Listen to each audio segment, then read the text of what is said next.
yes, from the club's perspective, but from their perspective as well. I think we mustn't forget the young lads learning the way in the game. And this is about them. It's a fantastic opportunity to be representing the club and maybe create that history. We have mentioned that, you know what I'm saying, and we just became Category 1, back to Category 1 Academy this year. So to be still in the competition and competing against your Blackburns, who are well established, Man Cities, Man Uniteds, etc., the other teams that are still in it, I think is already a fantastic achievement for the club and for the boys. But if we could manage to go one step further and make it to the semi-final, like you say, and create a little bit of the history for themselves, and as we here talking about them teams many, many years ago, hopefully in the future people are talking about Burnley's under-18s in 2026. Kean McMahon-Brown, 5 goals in the competition, but as you well know, 4 of those coming in the 4th round. You must feel like if you can get some decent play and work in a few half decent chances, you're right in the game. Yeah, I think our biggest strength probably this season has been our forward play. We feel we've got very creative midfield players, and obviously a bit of punch up front. Kean, Brandon Pawani, Lucas Ganlon the same. Our midfield's been very strong this season. But they've rarely played. I mean, the only real times our under-18s play together now in the Youth Cup, the majority of them players, which I've just spoke about there, just play under-21s football. So they're being challenged every week at the next level too. So to come back to under-18s, the thing that's really pleased for us has been their attitude and application to it, and they really seem to be enjoying it. And like you say, another big stage for them tonight to hopefully showcase what they're all about, and like I say, put themselves in that shop window. And just finally, there is going to be a decent contingent of Clarets travelling, at least a few hundred Burnley fans. Has that rivalry and that dynamic and what you can give those supporters been spoken of? I don't think you really need to mention it, do we? We've played each other twice in the league already this season. Once very early in the season, and then just probably about a month ago we played each other. So whether it's at Barnfield, whether it's at Blackburn's training ground, or here tonight at Ewood Park, I think that rivalry is always intense. Both games we've played in the league have been that way. Especially the game at Blackburn when there was sendings off, but hopefully that doesn't happen tonight. But that's part and parcel of the game, the rivalry. And I think one thing we have spoke about tonight is like you said at the start, is managing the game as well as managing the occasion, which we feel is going to be really important. If we feel we do that, we think it's a game that is very, very winnable for us. Thanks and good luck tonight, Tony. Thank you very much. Cheers. So that was a little chat with both head coaches earlier on. The atmosphere's building nicely. A good few thousand Blackburn Rovers stands in the main stand opposite me, and a few hundred Burnley fans have made the short trip away to my left-hand side. Both teams seeking a semi-final spot, and this is one of 4 quarter-finals. Gives me great pleasure to welcome my co-commentator for tonight, a man with 130 goals in 633 career games and 7 goals in 62 caps across his England career as well. So perfectly placed to run the rule over the young talent. Emil Heskey, how are we? I'm very well, thank you. I'm looking forward to a really good game today. Now, just take us for a second into the emotions of those young players, Emil. You would have memories of playing in this competition as well, and for some of them it will be the biggest crowd they've ever played in front of. How do they manage that? Yeah, I think it's great to be playing. This is one of the most prestigious. When you're growing up as coming through the ranks, this is one of the games that you really look forward to, playing in the FA Cup and hopefully winning it. And these lads will be chomping at the bit to try and get to that semi-final first, and then obviously down to the final. Burnley, of course, on the left, Blackburn on the right. It is a rivalry that has so much history. First starting in 1884. It is the East Lancashire derby. It is Blackburn versus Burnley at Ewood Park for a spot in the semi-finals. Both these teams have won this competition just once in their illustrious histories. Rovers way back in 1959, runners-up in 1998, 2001, and in 2012 when they beat Burnley in the semi-finals. Meanwhile, Burnley have reached just one final in their entire history back in 1968. So it would mean so much to both of them to get into that final 4 and one step closer to a spot in the final. 100%. The nerves will be rattling at this moment in time. Like you said before, this is probably one of the biggest crowds they've ever played in front of, but they've got to try and manage that nerves, got to try and manage the butterflies and put in a performance. We've seen both sides have really set out to try and have a go, and hopefully we see a lot of goals. Let's get a check on the team news. Blackburn Rovers unchanged from the side and in the 5th round run 2-0 at Swansea to get to this stage. Valentin Joseph scored 2 goals there. He has 7 across the competition, which is more than anybody else, so one to keep an eye on. As is Isaac Dunn, and that is a surname that quite a few people from your era of playing will remember, Emil. I actually played with his dad. I played at Birmingham City with his father. Fantastic individual. Very funny, but an amazing footballer. Unfortunately, a few injuries hampered that, but was wonderful. David Dunn, a Blackburn legend, of course.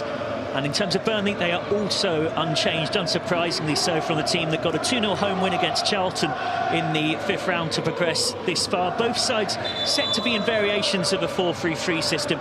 Keep a particular eye on Keir McMahon-Brown, who has 5 goals in the competition, including 4 coming in the 4th round at Norwich.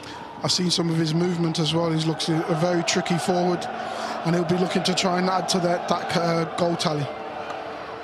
Coin toss being completed between the 2 skippers for Blackburn Rovers. That's Levi Bull wearing number 10 on the right, Troy Savage of Burnley on the left. Your referee is Jamie O'Connor, assisted by Aaron Hallam and Declan O'Regan.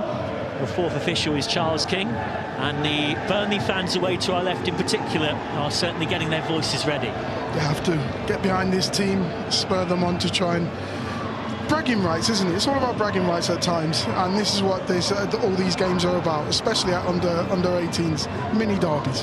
And it's fair to say that right now Burnley hold those bragging rights, there is no doubt. And so for Blackburn, there's an extra bit of incentive. Burnley kicking from left to right as we look at things in this first half. Blackburn from right to left, casually doing some keepy-uppies on the centre circle spot is Igor Taijon.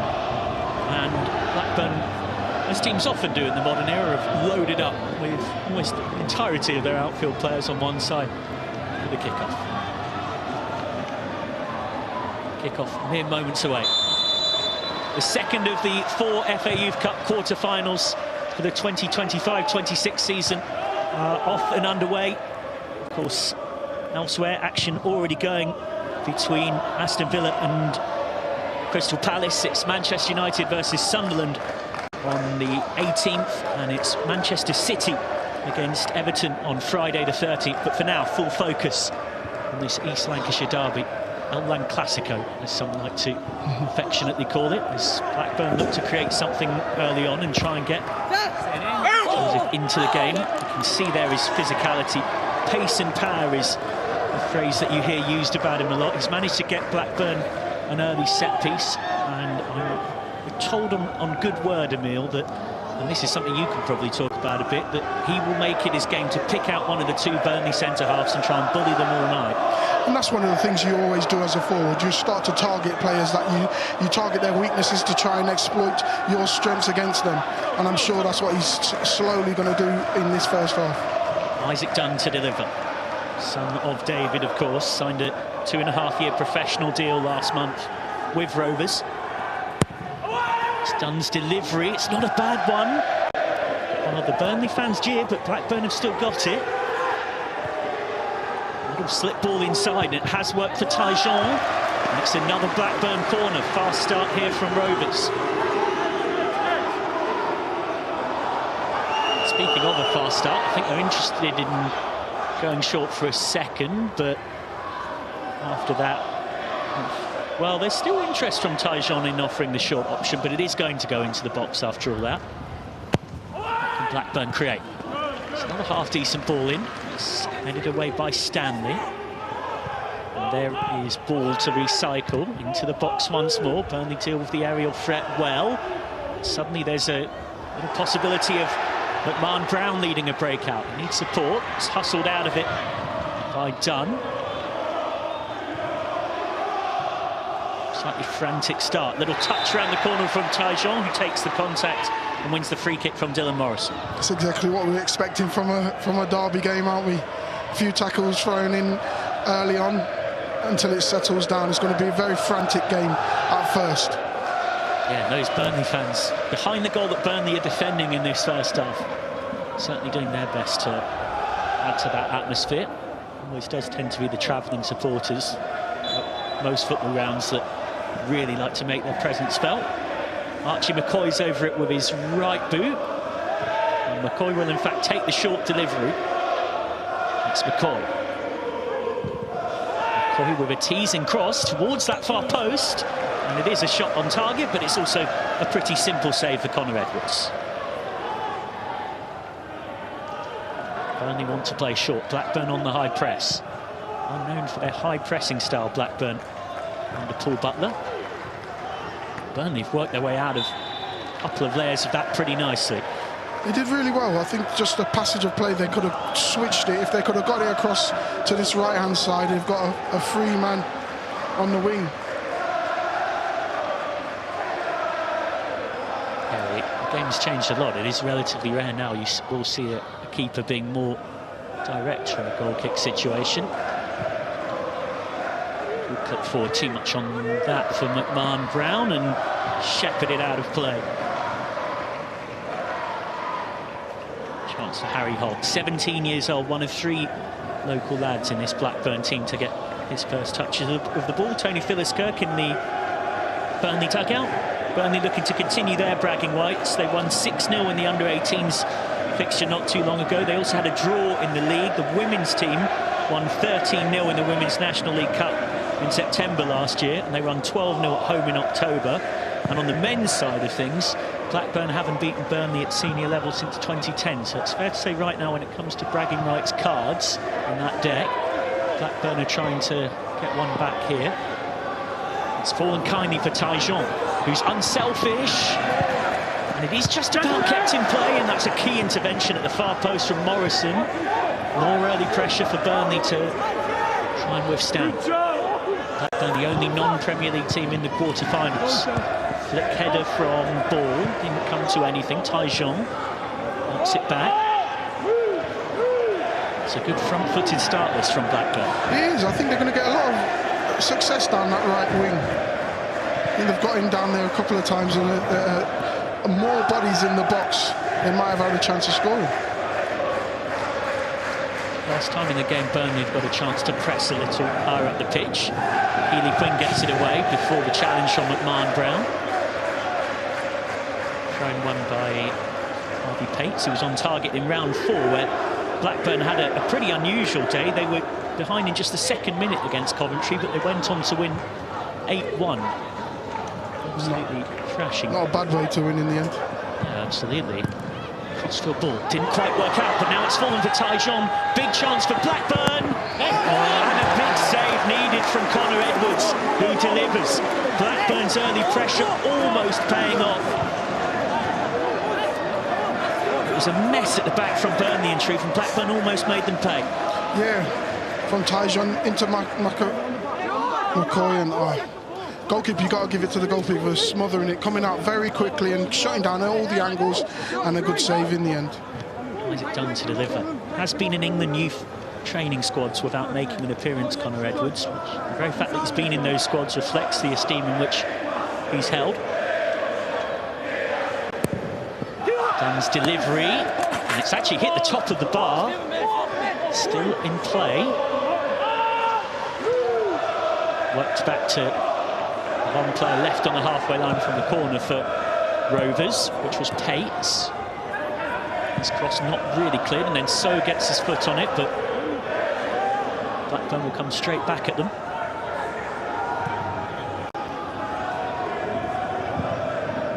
Little ball in behind, the flick header had too much on it for Joseph, but you could see the idea, and it wasn't far from working. I think they're trying to get in down that right-hand side with McCoy. I don't think it's going through him at this moment in time.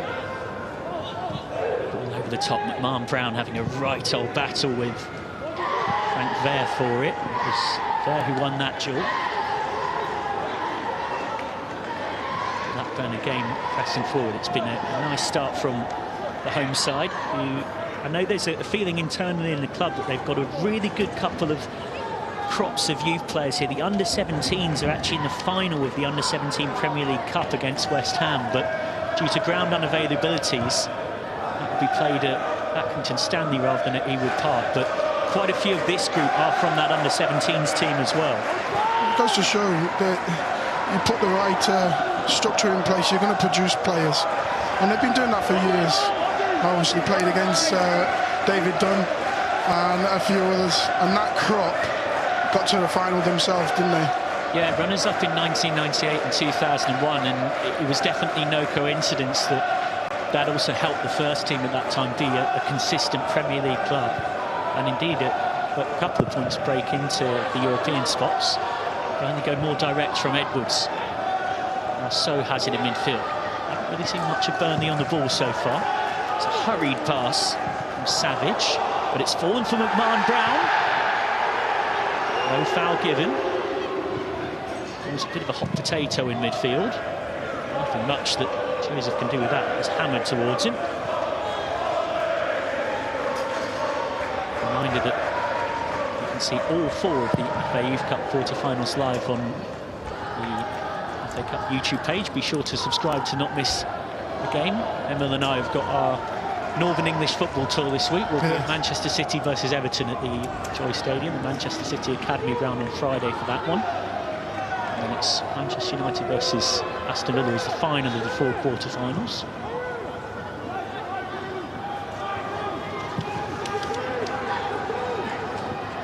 Haven't seen much of Burnley on the ball so far, and Blackburn have forced them all the way back to Edwards. Edwards again forced to go direct, and that's a compliment to Blackburn's press being well set up. But speaking of pressing, that's excellent from Brandon Puani. He's chased a bit of a lost cause there, and he's got Burnley a throw-in right by the corner flag. And I think that's what you need. What's needed. Looks like it's a corner. Yeah, it's in fact the first corner of the game for Burnley. Well, if something comes of this, Burnley have got Brandon Puani to thank, and he's going to be the man to try and create something from it. Blackburn might be a bit frustrated there. Gave away a corner when I don't think they necessarily needed to. Puani to float one in. It's headed away for now.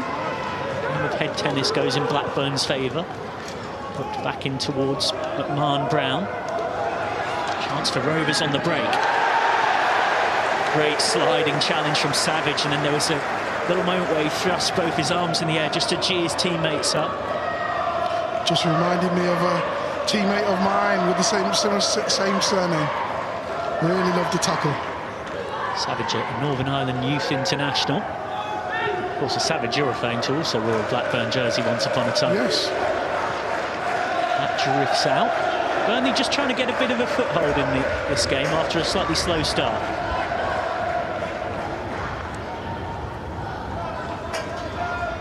Been a little bit scrappy, hasn't it, the last 5 minutes. Just need someone in the midfield to put their foot on it and start to slow the game down a little bit. Morrison with the long throw, chested out by McMahon-Brown, who's been a big part of this run for Burnley. Winners by 2-0 at home against Wolves in round 3. McMahon-Brown scored, as did Morrison. Then McMahon-Brown got 4, and Derbyshire was also on target in a 5-1 win at Norwich in mid-January. And then a 2-0 win home against Charlton booked Burnley's spot here. A little foul in there from Puani.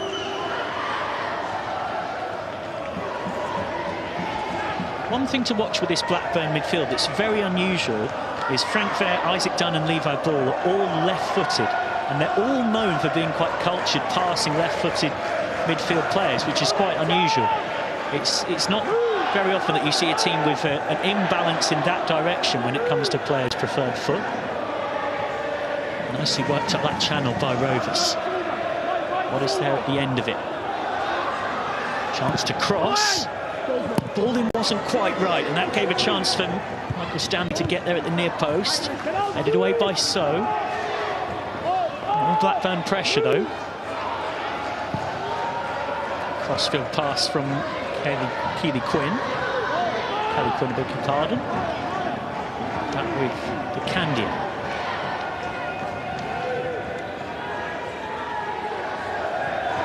Just dropping deep to link things his ball.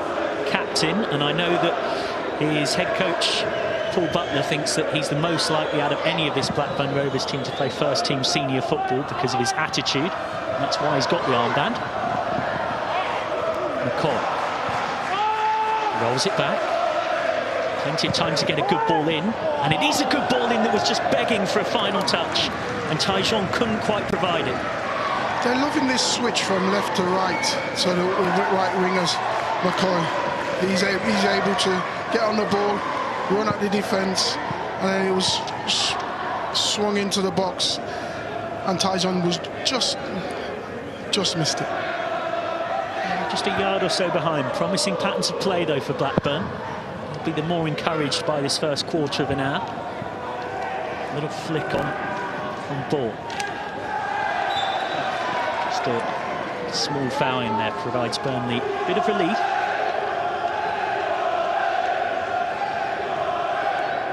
And there's probably an element of game management here as well, isn't there, for Burnley, just slowing this game down a bit.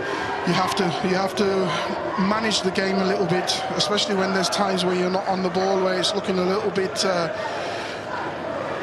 ball's moving very quickly, hot potato. You've got to try and manage it, break it up a little bit, so especially so Blackburn don't get the momentum. Edwards going direct again. We've seen a fair bit of that tonight, early doors. And shot there, Paul Butler. Came into the Blackburn setup in November 2023 as the under-21s #2, but interestingly, because he wants to build his career as a #1 at the start of last season, we'll come back to that. Little chop inside, no foul. Would have been a chance for Burnley to build. Instead, here come Blackburn on the break. Spin from Tajon and manages to get it away, gets the 1-2. Claret and blue shirts hurrying back for Burnley. Now Burnley have managed to just get a few more back behind the ball and stem the counter-attacking threat that was there. Just on Butler, what I was going to say is he actually asked to switch to being a #1 at the end of last season, and so he went from being the under-21s #2 to taking the under-18s. So far this season under his tutelage have been having a great time of things.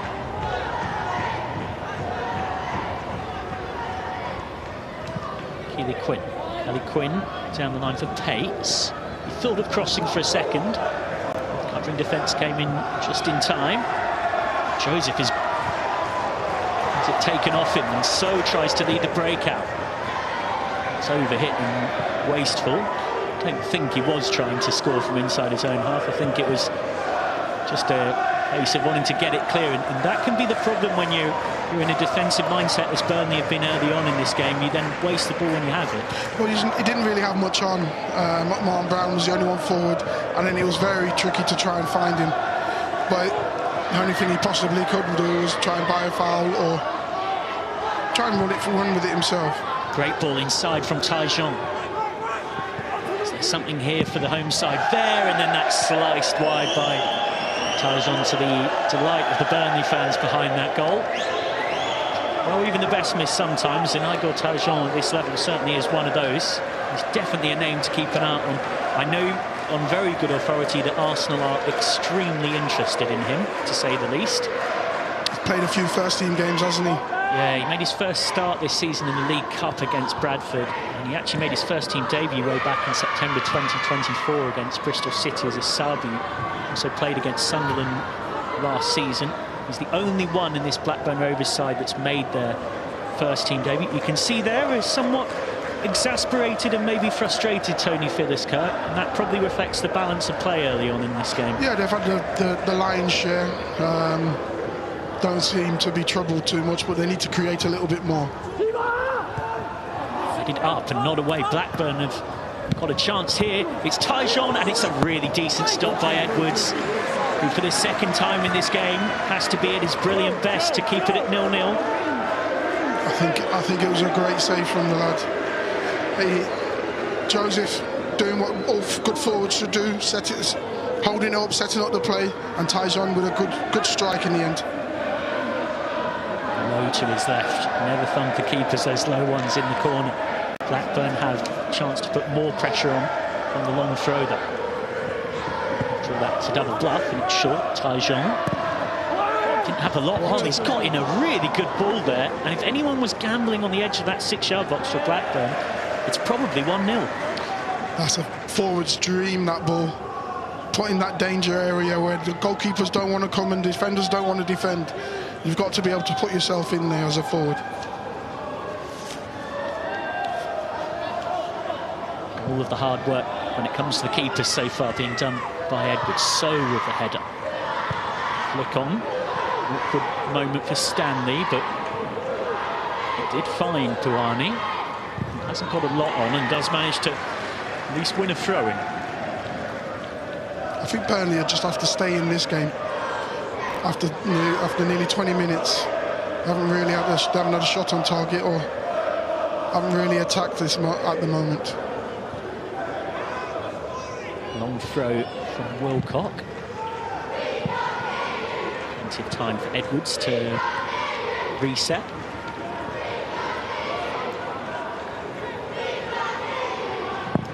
Edwards again going direct. Has been a bit of a pattern so far for Burnley and largely hasn't come to a lot. Savage just tries to give McMahon Brown one to chase. And McMahon Brown puts himself about. That's a running battle to keep an eye on. Both McMahon Brown against those two Blackburn centre-halves, Kelly Quinn and DeCandia, and then Joseph up the other end against Stanley and King. And particularly the nature of modern football with that 4-3-3 system, it's really up to that one centre-forward player to make sure those two centre-backs are occupied to try and create space elsewhere. 100%. It's tough at times, but when you see defending now, they go with a two up front.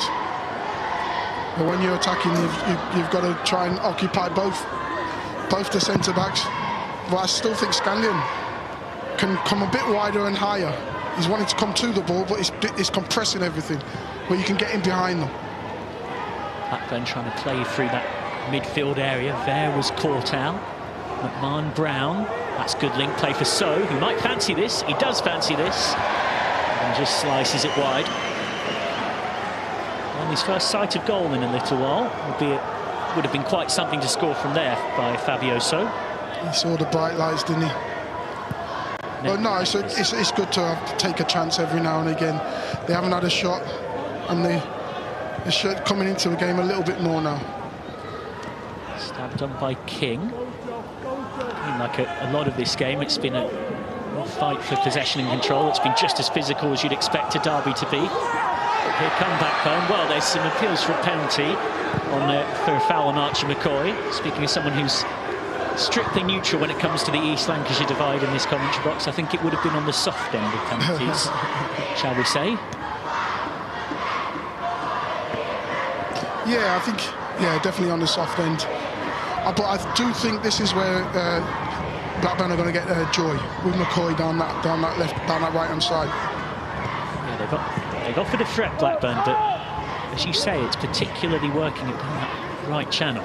Slightly heavy touch from Tyjon, and So nicks it. It's a chance for a break here for Burnley, but Blackburn have got plenty of bodies back. Scanlon, senior international with Gibraltar already. Lucas Scanlon. Stanley goes direct. Sliced out. That's good pressure from McMahon Brown, forcing the mistake from Leon Kelly Quinn. That gets Burnley some territory. Very tough as being a single forward up there. The endless running, the timeless running, but these are the moments you create. Throw-ins further down in the half.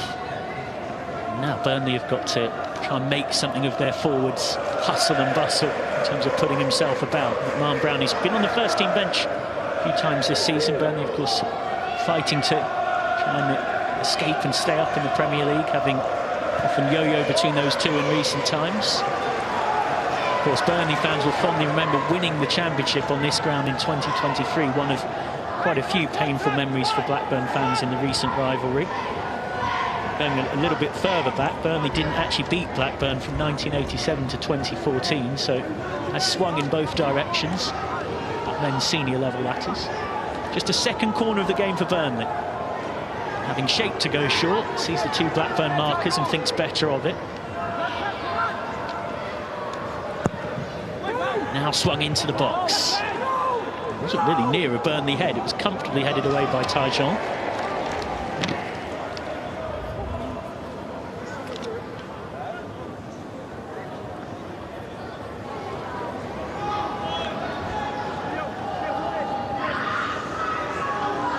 to take the throw. Blackburn looking to break out.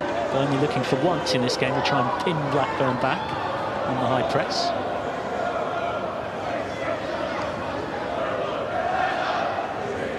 Flicks out off Scanlon.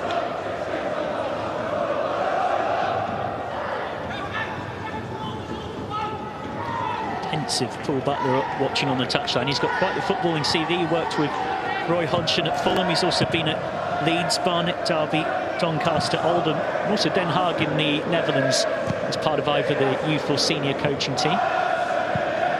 Flicked around the corner by McCoy, but far too much on it.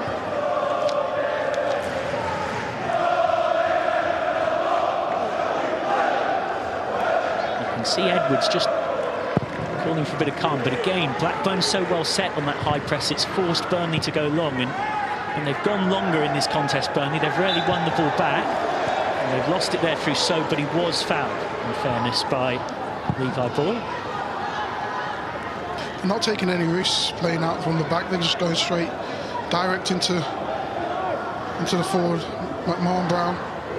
But they need to have runners off that as well, and probably need to be a bit more aggressive on the second ball. Savage thought of taking it, and leaves it for Stanley.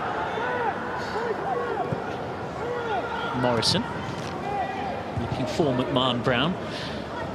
In there to head it away to Candia. Throw one for Burnley in the duel with Joseph. Valentin Joseph in shot there. He's one off the club's record for a scorer in this competition in a season. Peter Dobbin managed 8 a long while ago, back in 1957, including the club's second biggest ever Youth Cup win. It was the 8-1 win against Coventry this season, because they managed to beat Spennymoor Juniors 10-1 back then. I think it's fair to say that beating Coventry 8-1 might count as a slightly bigger effort of the two. They were I'm assured, heavily the favourites in that one. Joseph's got 7 goals tonight, but in truth, he's actually been more of the link player tonight when Blackburn have done good things going forward, and it was something that Paul Butler highlighted pre-match to me, that he does so much more than just scoring. Speaking of scoring, here come Burnley against the run of play. Brierley lays it off and over the bar from Puani.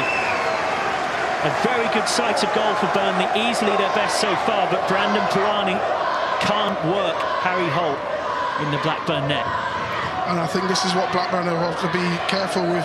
Puani's getting on the ball, driving at the defence, playing in Puani, a little step over which has sent the defender the wrong way. Didn't manage to keep the ball down though. Yeah, the classic just leant back a little, and the pitch here at Ewood Park is certainly no excuse. Long gone are the days at this level of your Emil is smiling knowingly next to me as a man who had to deal with it plenty during his career, of the awful muddy pitches at the top level of English men's football. It is, I can assure you, having had a little stroll out there pre-match, it's a carpet, it's a bowling green. There's no longer an excuse of uncut grass, patches, just mud. No. The old beaches in the goal mouth, get the bucket and spade out sort of thing. Touch on it from Joseph. Hammered away by Stanley. Stanley and King, those two Burnley centre-halves, have been busy in the first half, as has Edwards, who's made 2 splendid saves. But it does give them a bit of confidence that they've managed to still be 0-0, really restrict them, and making good saves as well.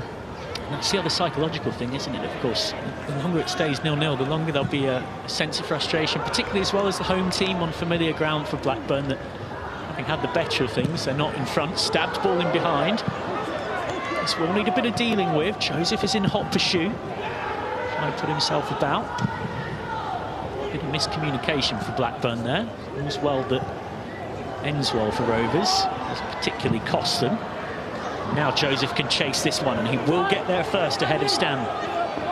Heavy touch though past Valentin Joseph, who has to deal with being reminded of that by the away fans, which is also another small dynamic here tonight, Emil. Quite a lot of these players not only might not have played in front of a crowd this big, but also for particularly the Blackburn players with that vocal pocket of away fans, the stick that can come with that as well, and not letting that get in your head. Yeah, I think that's both sides of it. But there could be the other side of it that you're so confident that you want to sometimes shut the crowd up. Oh, of course, yeah. Quiet them. All part of the fun and games. Exactly. McMahon Brown with some really good forward play there just to win the free kick, and he wants to play quick here. He's found So, who has options. Pops it round the corner for Scanlon. Scanlon digs out a decent cross. McMahon Brown got caught in two minds there as to whether he was trying to actually score or backpedal and set someone else up, and didn't quite do either. It's going to be a difficult one for him to actually get that, and with the power that it was needed, because he's coming away from the goal as well. Yeah, kind of needed a bit more pace on it, and it's sort of in front of him.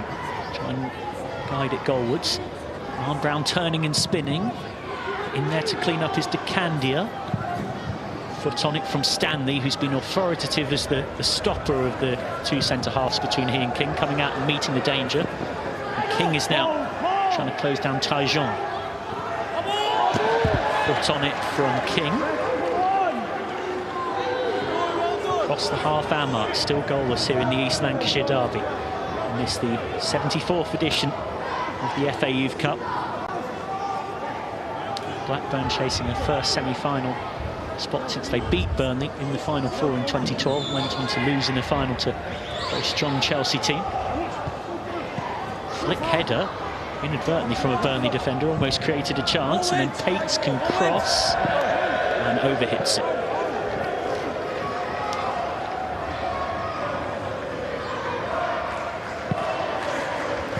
They'll be very disappointed with their delivery of that. You know, they've got players in the box. You never know what will happen sometimes if you just put it in the box and cause a bit of a melee in there. Burnley trying to play out from the back along the ground. We haven't seen too much of this from the Clarets tonight, but it's worked pretty well there. King got the touch first, and then it was knocked on in the end by Wilcock, who was clattered late.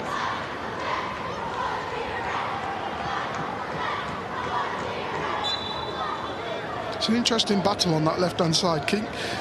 Wilcock's doing well going forward, but defensively he's been had at a couple of times by McCoy. McMahon Brown has got very close attention, as you'd expect. As his team's top scorer. The same can be said at the other end for Arlington Joseph there. McMahon Brown once more, and is fouled again.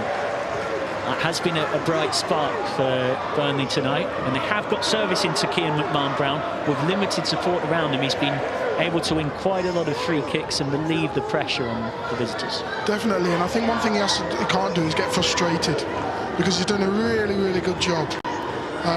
Ball's coming into him, he's holding it up, he's trying to bring players in.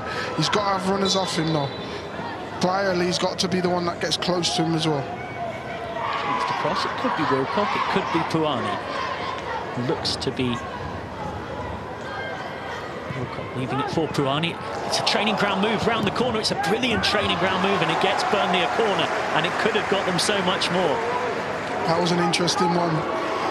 You don't see often these ones coming off, but it was a really, really well worked one. We didn't really know who was going to take it in the end of it.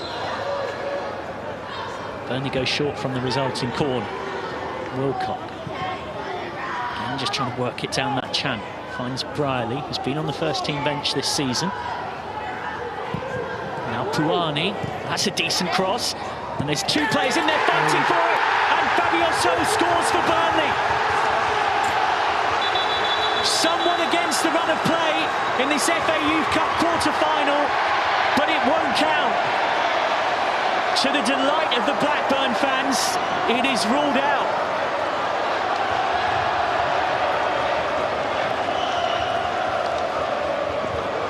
Or is it? Well, it appears Burnley have scored. I think the issue was the assistant referee and referee not being happy with the subs running on the pitch. The goal will stand. Fabio So has put Burnley in front, and this is how. Great cross from Puani. And this is what we were saying before about putting the ball in the box, putting it in and just seeing what happens. Get attacking players attacking it, and So was right in there. drops to him, finishes it off. Yeah, it was as good a cross as we've seen from either side all night. And then a little bit of luck and a deflection, and the next thing you know, Fabio So, with not necessarily, strictly speaking, Burnley's first shot on target, but their first real shot on target of note all night, has them in front. And then a bizarre set of scenes after the ball went in the net. You don't see that every day. Pretty much all of the subs around in front of the Blackburn fans, the Burnley subs warming up, charged onto the pitch. The referee very abruptly blew his whistle. The linesman, the assistant referee, had their flag up, and so all of the Blackburn fans took the assumption that the goal had been ruled out. All of the Burnley players stopped for a few seconds before the referee confirmed that no, just wasn't happy with the subs running on, which of course they technically by the laws of the game shouldn't be doing. Blackburn looking for a response. Candia for Pitt. Theo Pitt, one of the youngest players playing in this competition this season, the right back. He's 16 years old. He's still a schoolboy, the Welsh international under-17 level. He's one of a few players in the matchday squad across the benches too for both teams who are in that age group, but he's playing 2 age groups up to be at this level, Theo Pitt, so that in and of itself is quite an achievement. It's great to see these young lads playing in this tournament as well, this competition, sorry. And it's wonderful for them. Joseph loses the duel against King. Throw-in one by Morrison. For Burnley now, albeit we do have a bit of a chunk of change to go to half-time. It's about Tony Phillips-Kirk's side managing the game through to half-time with that lead intact. 100%. I think he would have been onto them and just saying, stick in the game, we'll get one chance. And that's what it's about, taking that opportunity when it comes. And a man with all of his vast experience in the game will know all too well that whilst it's Burnley ahead on the scoreboard, it's certainly Blackburn who've carried more of the threat in this first half. Dunn. Great crossfield ball from Isaac Dunn. But a heavy touch from Pitt. That brings Burnley the throw, which they want to take quick. It's into the feet of Briley. And he's shoved over. It's a bit of a cheap free kick given away there by Isaac Dunn, and that just puts more pressure on the home side.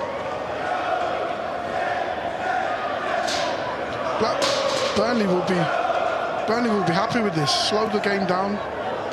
Keep that tempo at the way they want it to be. King. Wilcock. Looking for McMahon Brown.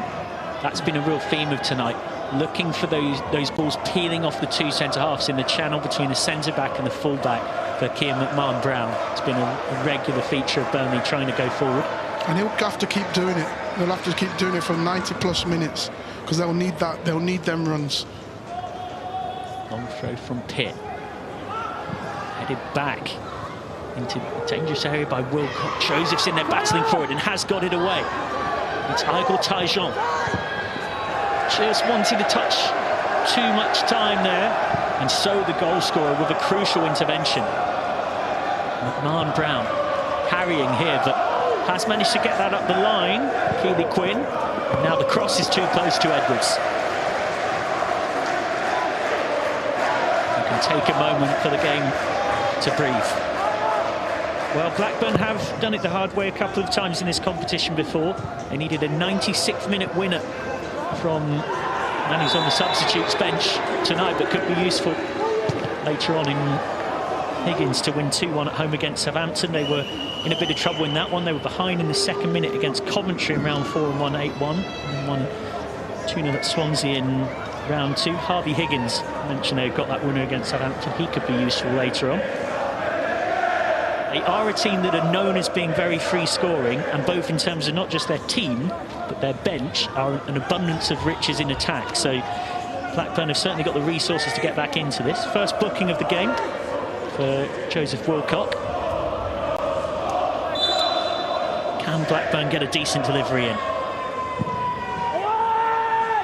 Can get a decent delivery in. McMahon Brown was back there. Taijon tries his luck, but the block is good, and suddenly the break is on for Burnley. McMahon Brown skipping away from one. Looks up and sees the covering defence. That's late. That will be a yellow, surely, for Leon Kelly-Quinn. Certainly will. 1-1 in terms of yellow cards. And I think the lack of any remote complaint from the centre-back will tell you he knew that the moment he made this challenge, that was coming. And this is exactly what Burnley have needed. They need a player that can dribble and can carry that ball up the pitch, like McMahon Brown did there. He's wanting to be in the middle of the pitch, not on the wing, running down the wing and driving the team up. So I think that's what they need, really, because if they're gonna continue to sit back and then have to hit on the break, they need runners with the ball. And I think he done fantastic there. Lucas Scanlon to deliver. This is the kind of angle that, if you get it right, can truly be a nightmare for a defence. He might look to Morrison on the edge. He doesn't. Scanlon goes into the box. Does come for Morrison now. Thud of the two boots coming together in that physical collision. 50-50 stuff. On by Savage. Now the goal scorer So. Savage once more. Headed away for now by Pitt. Wilcock.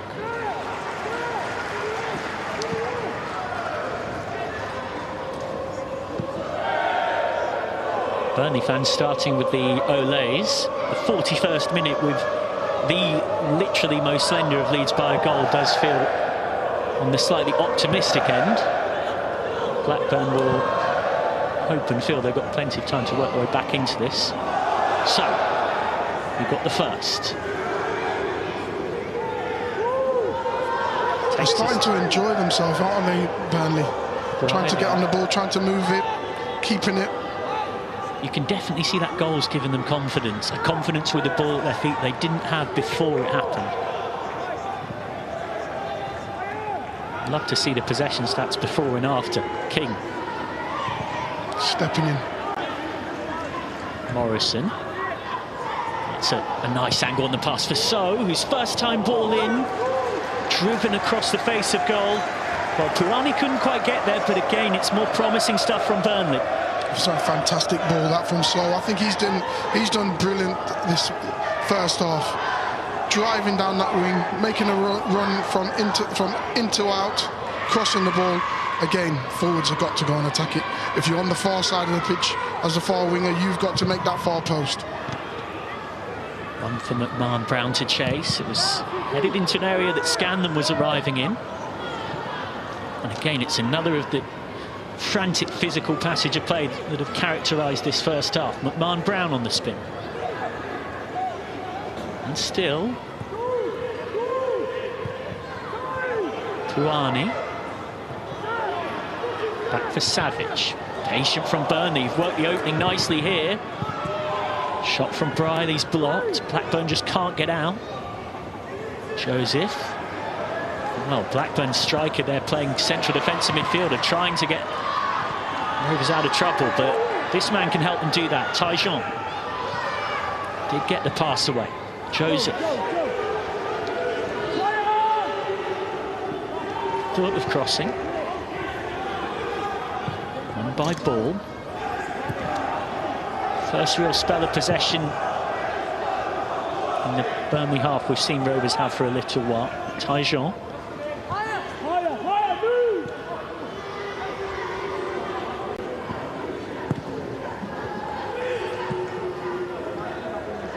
Chance to cross for Pates. Done. Tyjon might shoot. In the end, the covering from Briley was good enough.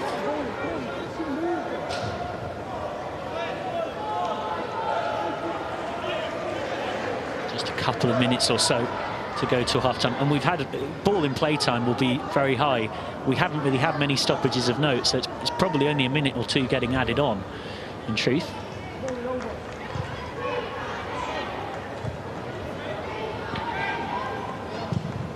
Morrison forward. And again, McMahon Brown, the greyhound that he is doing everything he can to cause Blackburn problems.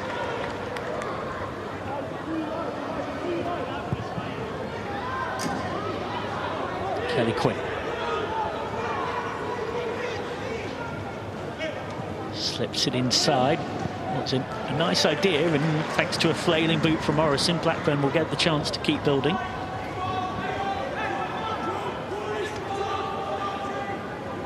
Said one last moment in this first half. I'd expect we'll only have a minute added on, so Blackburn haven't got long left to find an equaliser.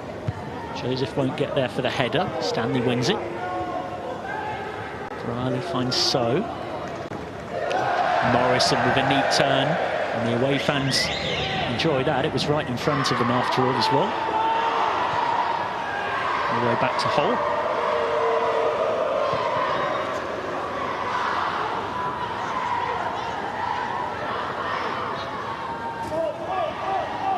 Candia.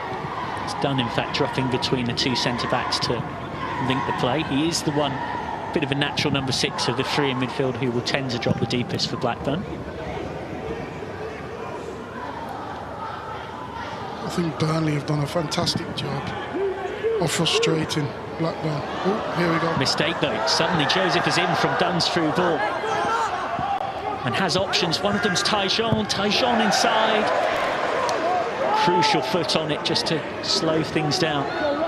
Isaac Dunn, son of Blackburn legend David, of course. 59 goals in 378 appearances here for Blackburn Rovers. He wasn't quite a one-club man, David Dunn, but he wasn't a million miles off being. That'd be a free kick for McMahon Brown. And if Burnley manage this situation right, that will pretty much be half-time. You got to take your hat off to McMahon Brown. Sometimes up against 2 and 3 defenders, but still holding his own, buying fouls, getting fouls, slowing the game down. Exactly what the Burnley needed.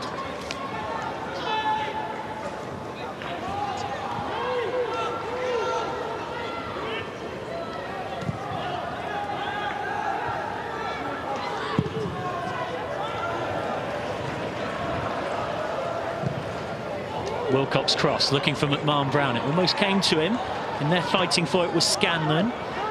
Now McMahon Brown, who goes down, got straight to his feet, knew that it was more his stumble than any defensive foul. Tyjon, we're in overtime in first half stoppage time. Joseph battling for it. So, whose goal is the difference between the two teams. He's got past a couple here, so what a run this is, and he's got it on.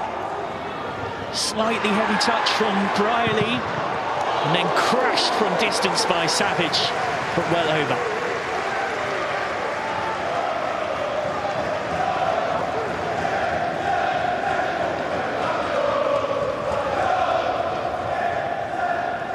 Lovely run by So, and Burnley nearly had a second. Savage saw the bright lights again, but great run by So. He's been the difference in the midfield there, to be honest. Someone who can drive through there, commit players, draw defenders out at times. He's been brilliant. Harry Holt, 17 years old, local lad for Blackburn, to send it long. But Blackburn have run out of time to find their way back into this first half. It is Burnley who are deservedly in front, and it is that man Fabio So whose goal is the difference between the two teams. Slightly against the run of play, you might say, Emil Heskey, but the Clarets definitely, after the confidence of that goal, grew into the game a lot more. They started to grow into the game after that goal. They grew in confidence. The goal came, yes, like you're saying, slightly against the run of play, but I'm sure they would have been looking at just stay in the game, just stay in the game. They know they're going to get half a chance or a good chance, and they're going to put it away. So half-time then in this FA Youth Cup quarter-final in the East Lancashire derby. It's Blackburn Rovers 0, Burnley 1.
So Burnley 1-0 up at half-time in this FA Youth Cup quarter-final.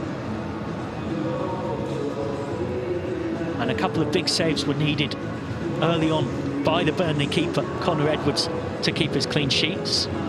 Keep his sheet clean, I should say.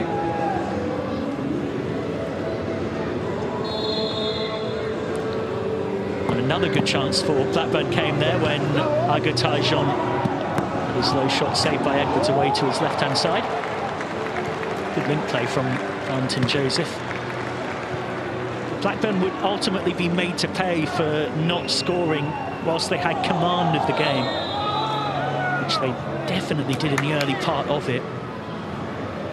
Lovely run here by Briley, who found Puani. This was the warning shot from Burnley. This wasn't the goal that was the difference between these two, but this was not long before Burnley did get their noses in front. Nice link play from Keane McMahon-Brown, who hasn't really had a lot of service in the box in this first half, but he's managed to do diligent bits of all-round forward play that have been key in getting Burnley up the pitch and getting them back into the contest. It was Puani who created the goal. Ball into the box, and McMahon-Brown and Fabio So both in there fighting for it. And it was So who got the final touch, charged away in celebration. You can see tapping the badge as well, keen to let the Blackburn fans in the main stand know. And he just scored against their East Lancashire rivals for the Clarets. That goal the reason that Burnley have the lead. Still a long way to go though, and extra time and penalties available if required.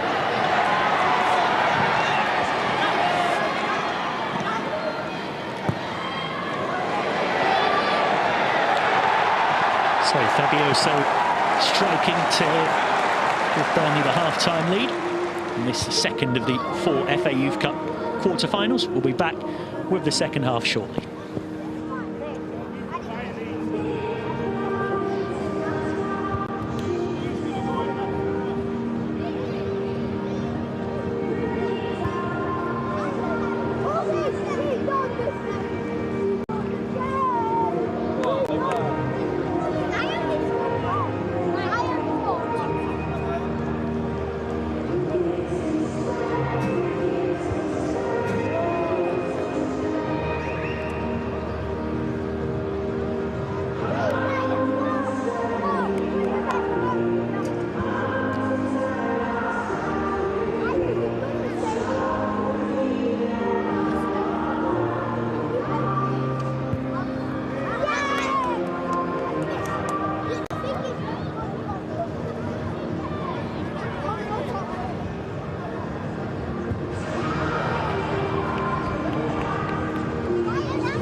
to Ewood Park for the second half of this FA Youth Cup quarter-final.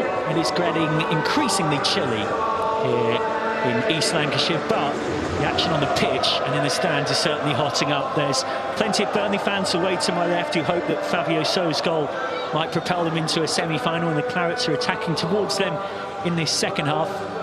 Blackburn Rovers picking from left to right. Emil Heskey once again alongside. Emil, first half that Blackburn started as stronger in, but Burnley end up in front in. Intriguing to see what we get from this second period as referee James O'Connor makes his final checks, and Kean McMahon-Brown is, well, he was almost set up there as if he was going to have a shot from the halfway line, and instead, a trend we're seeing very often in modern football, having set all of his players down the left-hand flank, he kicks the ball out for a throw-in on the opposite flank, and he's not even making an attempt to play it to a Burnley player. What do you make of this trend? I don't like it, but it's a tactic that a lot of teams are adapting now to try and get themselves on the front foot and opposition into a corner. It doesn't look really great, but it's a tactic that sometimes works. Yeah, wanting to set themselves up on the high press, Burnley. As it is, Burnley have the ball. Both teams unchanged at half-time, so it remains tactically, broadly speaking, as we were in the first. It's opened up for Joseph, and there's no offside flag here yet. It's still Valentin Joseph who rolls it in for 1-1. His 8th goal in the FA Youth Cup this season. The top scorer in the competition makes no mistake. A lovely dummy. And the space opened up beautifully for Valentin Joseph to do what he does best. Blackburn 1, Burnley 1. Really, really good goal here. He's used his pace and his power and managed to just poke it past the goalkeeper. And this is one of the worst things that you want as Burnley.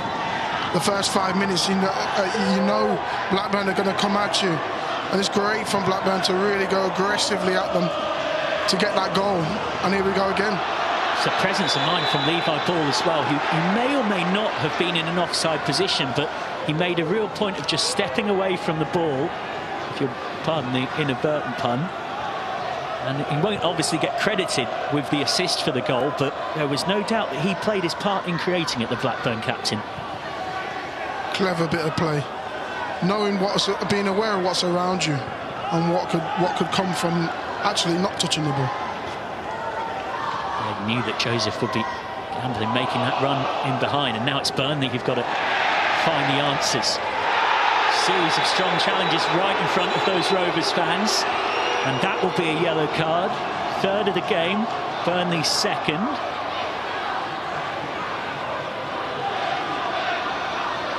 It's a booking for Dylan Morrison, so both Burnley fullbacks are now on yellow cards. I'm sure that will be in the minds of Blackburn's wingers across the rest of this one.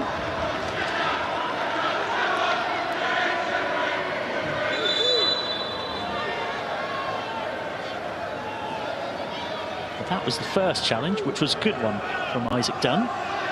Got the ball against So.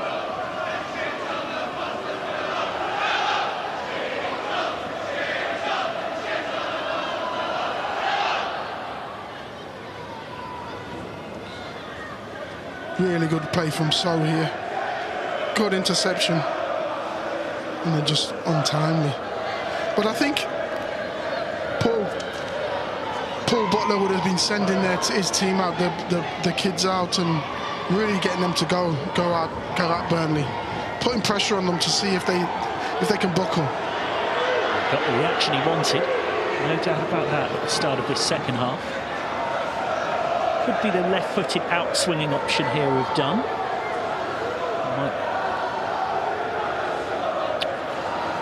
Yellow card for Michael DeCandia, the Blackburn centre-back, for dissent in and amongst the scuffle that just went on.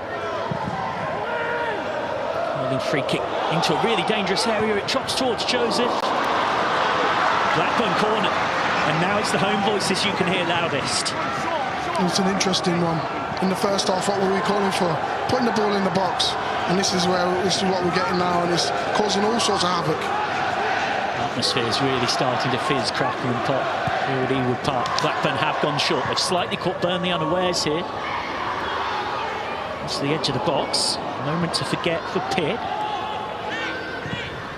Back forward by Dunn. And there's Joseph, who slightly hesitated, and then Joseph sticks it in the net, but it won't count. Will foul on Edwards. Burnley keen to play quick.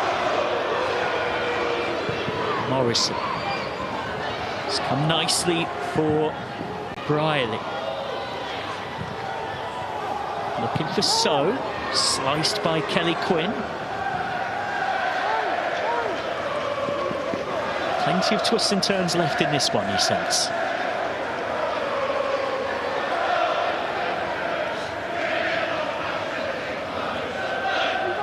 He would have probably got away with that in my day, but... Said with a knowing smile from the alongside. Definite foul. Yeah, he's not the tallest for a keeper, Harry Holt. There is situations like that where Joseph's physicality can cause a problem. So in a bit of a wrestling match, Burnley appealing for a free kick that never came. Morrison does manage to get a crossing. Miscommunication back there, and Blackburn concede a corner that they really didn't need to.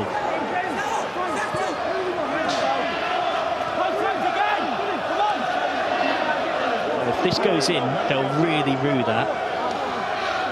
Communication kills everything. Communication sorts everything out. I think the goalkeeper sees a lot more of that and should really be screaming at the defender for that.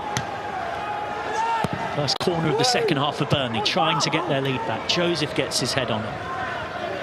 Wilcott tried to nod it down. Strong challenge, but a good challenge in on Stanley.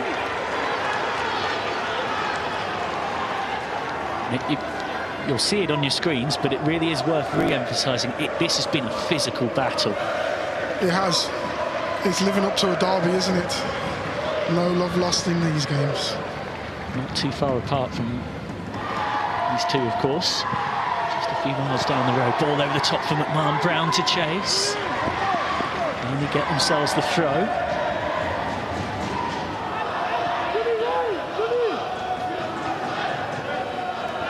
Again, not much space in there. Joseph trying to create some, though. And what a run this is from Valentin Joseph. He's still going, and he's got two options. He's hauled down. That will be a booking. Superb play from the top scorer in the FA Youth Cup this season. And the only answer that Burnley had was the most professional of professional fouls. So, Michael Stanley goes in the book, and three of the Burnley back four, Joseph Wilcott, Dylan Morrison and now Stanley, are in the referee's notebook. Only centre-back Corey King is not. It's a great turn from Joseph here. And that's the only thing he could do. But now we've got three defenders on the yellow card. As a forward, I'm getting at every single one of them. I was going to say, this is the time to be running one-on-one, to be putting all of the pressure on in and around the box. And especially inside the box. They can't dangle a leg, they can't make a tackle. Keep getting at them. They've actually got a very attack-heavy bench tonight, Blackburn. Alfie McElroy, the centre-back, is the only defender on it. There's four forwards and a midfielder, as well as the backup keeper. Set-piece chance for Blackburn. What can they make of it? Dunn who clips it in. And just nodded wide.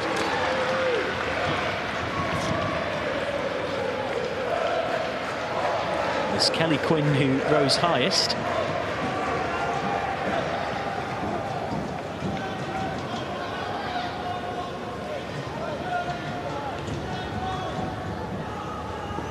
Good header from Kelly Quinn. But we've been calling for that, haven't we? Just put them balls in the box. What's it to Burnley's first goal? Again, looking for McMahon Brown. King was there to clean up. And Morrison's backpedaling. What a clever backheel that was round the corner. It didn't quite work out.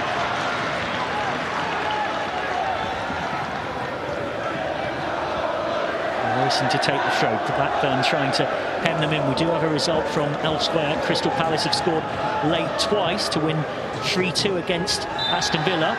You might say that is something of an upset. The holders of the FA Youth Cup are out. They won 3-1 in the final last season against Manchester City. 5-time winners, 3 times runners-up. And Palace, 2 times winners, twice runners-up. But those wins were in 1977 and 1978 in a row, chasing their first title in not far off 50 years. And they've got themselves into the semi-finals. The Eagles flying on, Villa out. There's 2 more quarter-finals to come after tonight. Chance for Rovers on the break. McCall. One-on-one up against Wilcock, who is on a yellow card and had to be very careful there. And I think that's probably part of the reason why he thought of fouling him and realised he might better back out. Pit crosses, still not away by Burnley and headed wide by Joseph. That's a decent chance for a man in the kind of form that Valentin Joseph is in. He can't find the target. He'll be disappointed with that. Great cross. Put it right in the mixer. And he'll be disappointed he didn't get the right connection on it. I think he got it on the side of his head, but powered it down. Just about enough distraction between the pair of Burnley defenders, you might say. And Joseph quite clearly got to the ball first. He's got 8 in 4 in this competition. That includes the winning tally of tonight's game. That will hold. Headed away by Savage. So fighting for it. Gets it away to Morrison. Morrison tackled. And has managed to win the throw as well. Frustration for Tony Philliskirk.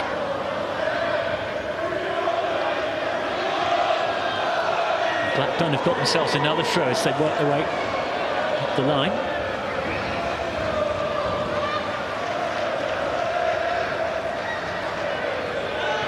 Almost at the hour mark. Will be intriguing to see how both sides use their benches to try and influence this contest. I'm sure both coaches will be starting to increasingly contemplate that. Intervention from Wilcock.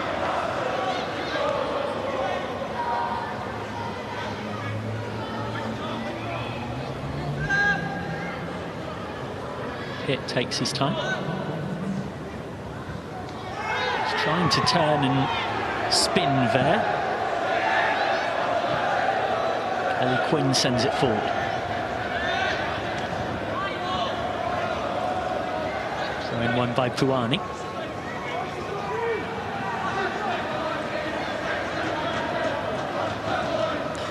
And there's Paul Butler. I'm sure we'll be contemplating how he might use his bench. In terms of forward-thinking options, he doesn't lack them. Jadon Sargent, Harry Higgins, Tom Cryer and Harry Lister, all forwards in one capacity or another. So 4 of his 7 options are forwards.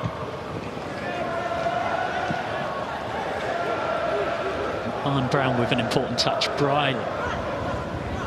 Puani has the overlapping option of Wilcock. So needs to go himself. And still Puani. Just off balance. Blackburn marshalled him well enough. They've done well defensively there. I think this game's mimicking the first half. This starts mimicking the first half. All Blackburn, but they took their chances in the first. But what they don't want to do is allow Burnley to get a foothold in this and get a goal back. Direct ball forward for Joseph, who did manage to chest it down. No foul, says referee O'Connor. Now Joseph can again try and show us what he's all about. One of the stars of the FA Youth Cup this season. A competition you can watch via our live streams and tell friends and those you know in the football community as well. I was there, I saw so-and-so make a name for themselves. I saw this player you're going to see at first team level in a couple of years, and you sense Valentin Joseph might well be one of the players you I think has got every chance of being one of them. Yeah, definitely. There's several, isn't there? You're looking at Dunn. His dad's already been one player. There you go, Tyjon. playing for the national team as well, under 18s, under 17s and 18s. So there's several players that could pop up on our screens very soon. Yeah, I got Tyjon was part of the England under 17 World Cup squad in Qatar in late 2025. Again, always a good sign of recognition, and particularly if you're getting plucked from an academy that's not linked to a Premier League team, that does tend to be often seen within that sphere as an even bigger compliment to the ability you've shown. Yeah. Plus, you get with the small, what so-called smaller clubs, you get more of a chance to play in the first team, and that's really important, especially for some of these kids. No foul on Puani to referee's frustration. All sent forward, and it's room for Blackburn to try and make something of. Space for Pitt.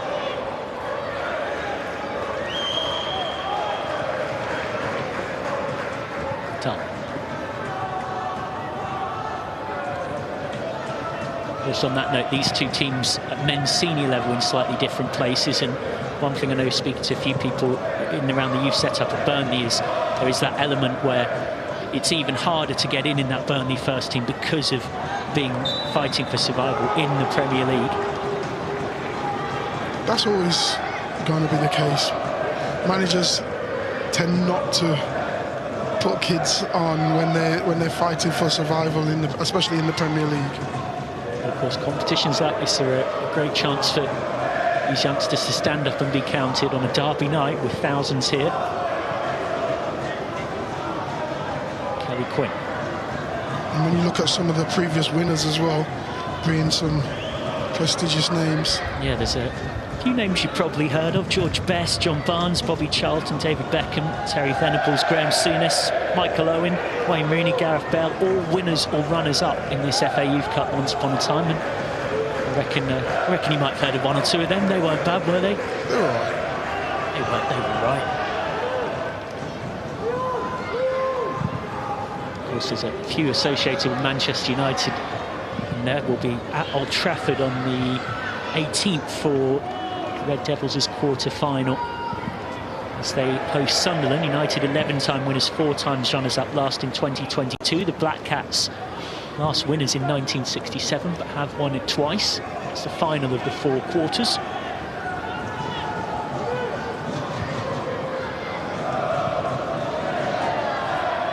Joseph trying to win something off the scraps.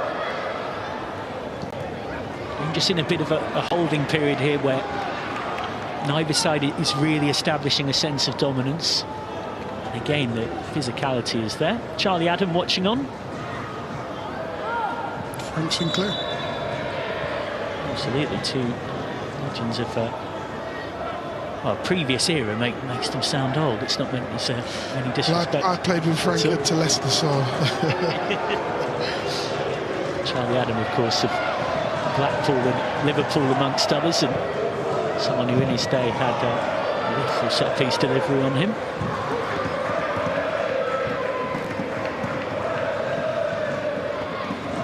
Intriguing to see at what point tonight we see either team go to the bench. I don't think it will be too far.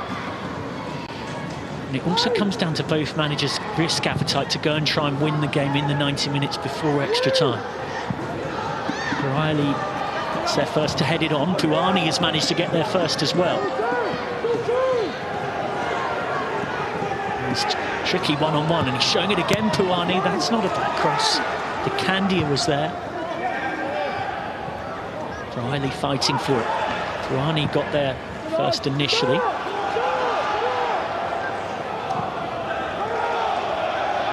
Well, speaking of quarter-finals, I mentioned that Palace have managed to score twice late to beat Aston Villa 3-2. There is also Manchester City against Everton this Friday the 13th. We'll have all our coverage for you of that one too. Blackburn trying to play their way out of trouble, and they've played their way out really well. Pitt looking in behind for the threat of Joseph, and that's a horrible moment for Edwards, who could be in all sorts of bother here. Edwards overcommitted, misjudged the bounce of the ball. All eyes on referee O'Connor. And as per the law change not too long ago, The colour of the card will be yellow.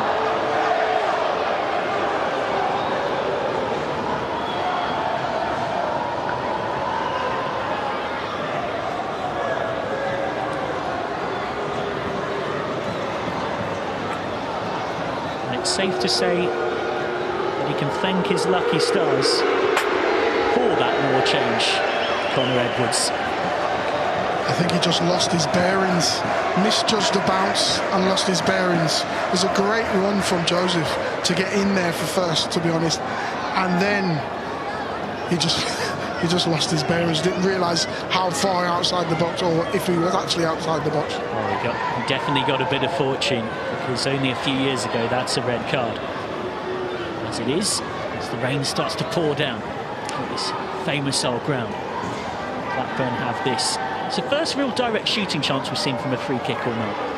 And as you mentioned before, three midfielders with the left foot, so could be Frank there on his left, taking it away from the keeper. Will be Frank there. It's there, and it's not his best ball in truth, either as a shot or a cross. I think he was trying to shoot. Done. Cross half blocked, headed away by So.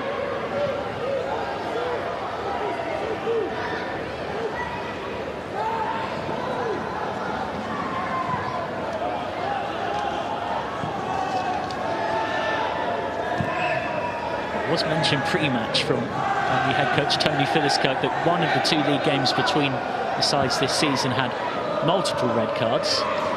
But referee opting to keep his card in the pocket there. It's the correct application of a law that has been changed in relation to the goalkeeper being deemed to have accidentally handled outside their area, bringing a yellow rather than red as it once would have done.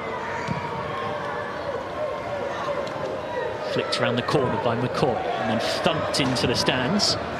Thuds into the top of the stand just above us.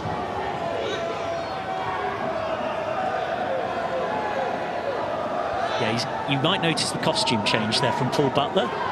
He's gone for the big long coat gilet, and that reflects the fact that the temperature's definitely dropped a few degrees and the rain's pouring down.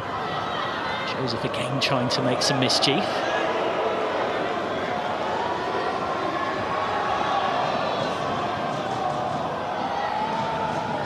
I think Burnley need to try and get So back onto the ball.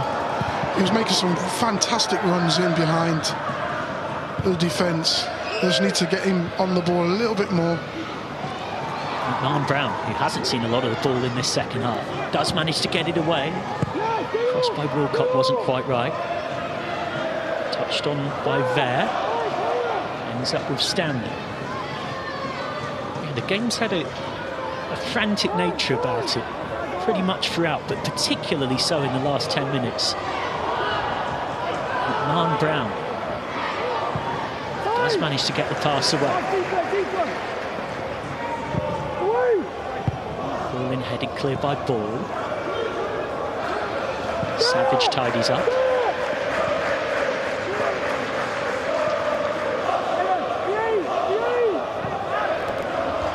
Morrison under pressure, has managed to win the throw.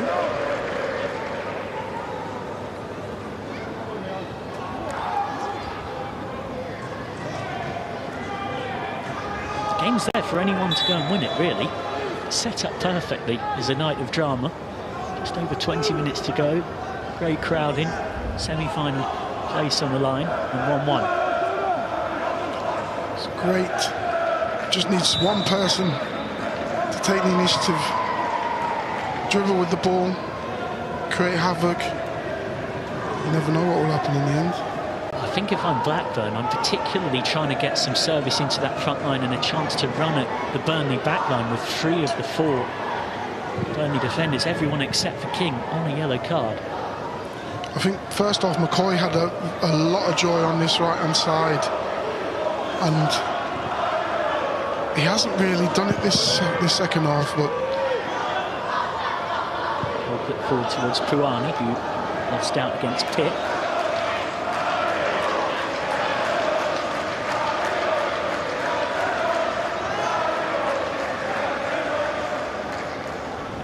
Reminder that if you're wondering quite what makes you eligible to play in this competition? I know it's a question that often gets asked. It's players born on or after the 1st of September 2007. That's the eligibility criteria for this year's FA Youth Cup, which, much like everything since 2018, will have a single-legged final and a single-legged semi-final. It's actually a two-legged final, one home, one away, from 1952 through to 7 years ago. Joseph has managed to win the corner. And it's been a feature of Joseph at one end and Marlon Brown at the other. Both strikers have put themselves about in the channels and won a lot of set pieces and free kicks for their side. I think this second half has been more Joseph than Marlon Brown. I think the first half it was more Marlon Brown running, causing havoc, getting down the wings. But now it's more Joseph this half. Why is it done to deliver? I think it's going to the 6-yard box. Half of Blackburn's in the 6-yard box. It certainly is going there, and it nearly worked. Came off a Rovers player, but not quite in the home side's favour. Hates. Back to Holt.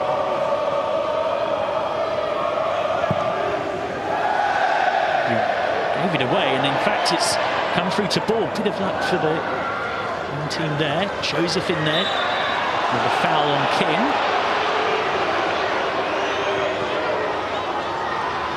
Well, I'll tell you what, the temperature from the weather gods is only going in one direction, but the temperature of the atmosphere is only going in the other.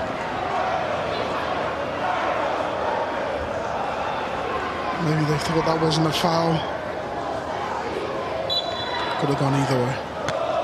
You can definitely feel the tension of what's on the line. The rain is absolutely lashing down, which only adds to the drama. Both sets of players have now got to effectively play the conditions as much as each other. So that's a tidy cross. No one quite at the back post. As far as I understand it, there's a change coming very shortly for the home side.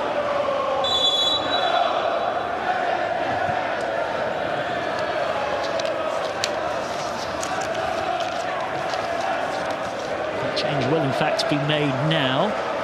And it looks to me like it's Jayden Sargent, the 17-year-old winger, who will come on. So Sargent on, and it was Archie McCoy who takes his lead. That will be a straight swap on that right flank, so not a change in system, but fresh legs instead. Jayden Sargent on. First change of 5 available made by Blackburn.